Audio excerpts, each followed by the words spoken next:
You might think kings and queens belong in history books, fairy tales, and extremely dramatic Netflix shows. But no. In 2026, 43 countries still have a monarch as head of state.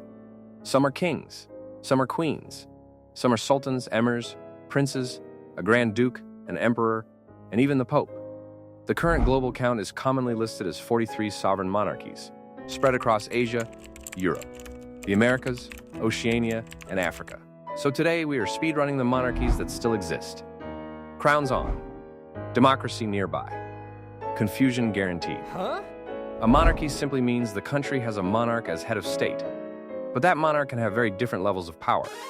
In some countries, the monarch mostly waves, opens parliament, appears on coins, and tries not to cause a constitutional crisis. In others, the monarch has serious political power. So modern monarchy is not one thing. It is a whole royal buffet. You have constitutional monarchies, absolute monarchies, semi-constitutional monarchies, and elective monarchies. Basically, some crowns are decorative. Some crowns are in charge. Let's start with Europe, where monarchy somehow survived revolutions, world wars, tabloids, and several awkward royal interviews.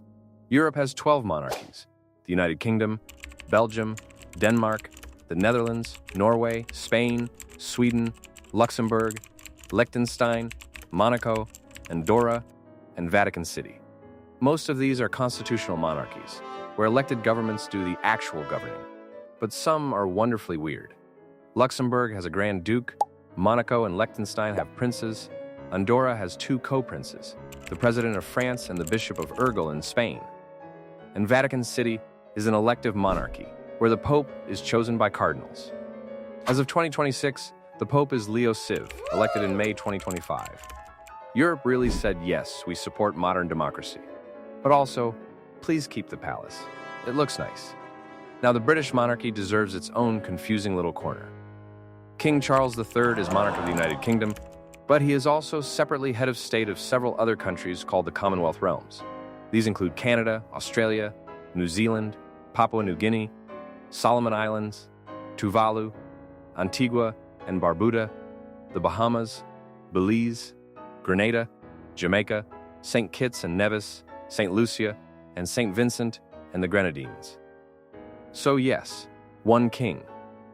Many countries. It is less one crown and more royal family plan. Some countries are happy with the arrangement. Some debate becoming republics. But for now, the crown is still officially there. Asia has some of the world's most varied monarchies. Japan has an emperor, mostly symbolic and ceremonial. Thailand and Cambodia have kings. Bhutan has the Dragon King, which is already one of the coolest titles on earth. Malaysia has a rotating elected monarchy, where the king is chosen from among hereditary rulers of Malaysian states. Brunei has a sultan with major power. And in the Middle East, monarchy is very much alive. Bahrain, Jordan, Kuwait, Oman, Qatar, Saudi Arabia, and the United Arab Emirates all have royal systems. Here, the titles change. King, sultan, emir, and the power level changes too. Some monarchs are national symbols.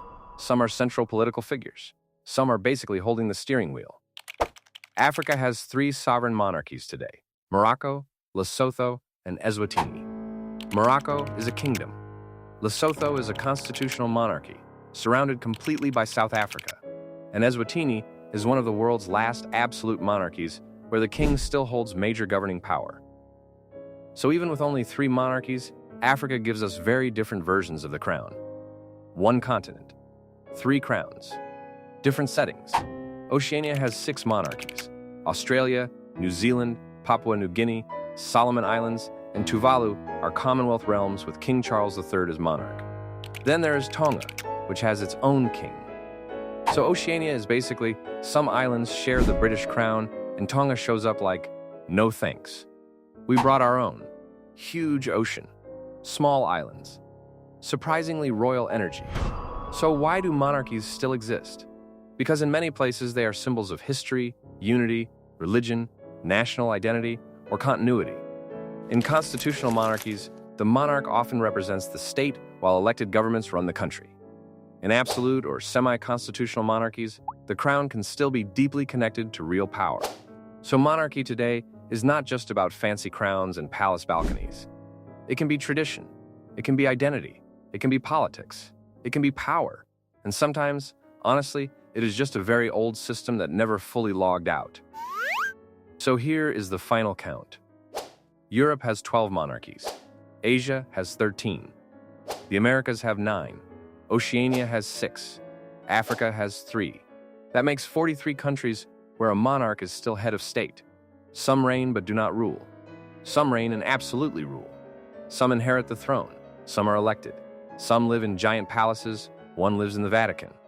And one British king is somehow still connected to countries very, very far from London. The modern world may run on elections, apps, algorithms, and unstable Wi-Fi. But the crown? The crown is still here. Slightly polished, sometimes controversial, and definitely not retired. Like, subscribe, and remember, empires rise and fall, but apparently monarchies just keep renewing their subscription.